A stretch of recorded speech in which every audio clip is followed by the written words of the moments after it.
Hello friends, chicken tandoori எப்படி செய்யுதுன்னு பார்க்கலாமா?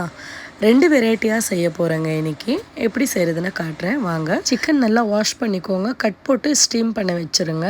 20 நிமிஷம் ஸ்டீம் ஆக விட்டுடுங்க, நல்லா வெந்து வரும். இந்த மாதிரி பண்ணி ஆற வச்சு நீங்கள் இந்த மசாலா போட்டு ஃப்ரை பண்ணி எடுத்தீங்கன்னா நல்லா இருக்குங்க. லெமனும் மஞ்சத்தூளும் தடவி இருக்கேன், ஒரு 1/2 hour அப்படியே விட்டுடுங்க. இப்போ மசாலா ரெடி பண்ணிக்கலாம்.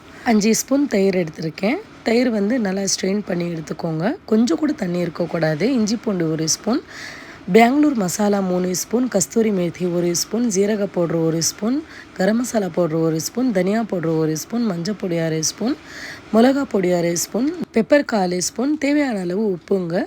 நல்லா மிக்ஸ் பண்ணி விடுங்க. எண்ணெய் கொஞ்சமாக போட்டுக்கோங்க. மிக்ஸ் பண்ணி விட்டு இப்போ தனியாக வச்சு மஞ்சத்தூளும் லெமனும் போட்டு ஊற வச்சுருந்தோம் இல்லைங்க, இது 2வது மசாலா. அந்த சிக்கன் எடுத்து இந்த மசாலா நல்லா தடவிக்கோங்க. தடவி இதுவும் ஒரு 1/2 hour விட்டுடுங்க. சூப்பராக இருக்கும். மசாலா நல்லா உள்ளே நுழையிற மாதிரி நல்லா தடவி விடுங்க. மிச்சம் இருக்கிற மசாலாவை நான் தனியாக எடுத்து வச்சுக்கிறேன். பேனில் எண்ணெய் போட்டுக்கோங்க, கொஞ்சம் கறி லீவ்ஸ் போட்டுக்கோங்க. எண்ணெய் நல்லா சூடானதுக்கப்புறமா தான் லெக் எடுத்து போட்டுக்கோங்க. தட்டு மூடிடுங்க. ஒரு 5 minutes ஆகட்டும்.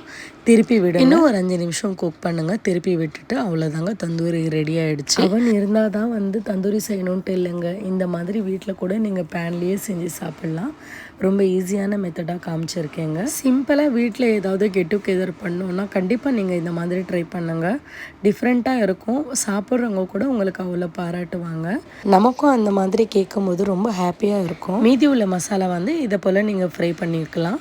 சூப்பராக இருக்கும். இதை வச்சு இன்னொரு டிஷ்ஷும் பண்ண போகிறேன், கடைசியில் நான் காட்டுறேங்க. தந்தூரி ரெடி ஆகிடுச்சிங்க. ஸ்மோக்கி ஃப்ளேவர் கொடுத்துடலாம். தட்டு மூடிடுங்க. ஒரு 1/2 hour அப்படியே மூடி வைங்க, ஓப்பன் பண்ணாதீங்க. அப்போ தான் அந்த ஸ்மோக்கி ஃப்ளேவர் எல்லாம் இறங்கி இருக்கும் சிக்கன். மசாலா ரெடி பண்ணியிருந்தோம் இல்லைங்க, அதுதான் நான் தந்தூரி மேலே போட்டிருக்கேன். இதுக்கு பேர் மசாலா தந்தூரி. சூப்பராக இருக்குங்க. இது கூட நீங்கள் பட்டர் நானோ சப்பாத்தி சேர்த்து சாப்பிடும்போது ரொம்ப சூப்பராக இருக்குங்க. இப்போ நார்மல் தந்தூரி. இது மயோனிஸோட எடுத்து சாப்பிட்டா க்ரீன் சட்னியோட சூப்பராக இருக்கும். இது நான் ஆல்ரெடி க்ரீன் சட்னியோட வீடியோ அப்லோட் பண்ணியிருக்கேன், செக் பண்ணி பார்த்துக்கோங்க. உங்களுக்கு பிடிக்கும்ன்ட்டு நம்புறேன். அடுத்த புது ரெசிபியோட பார்க்கலாம்.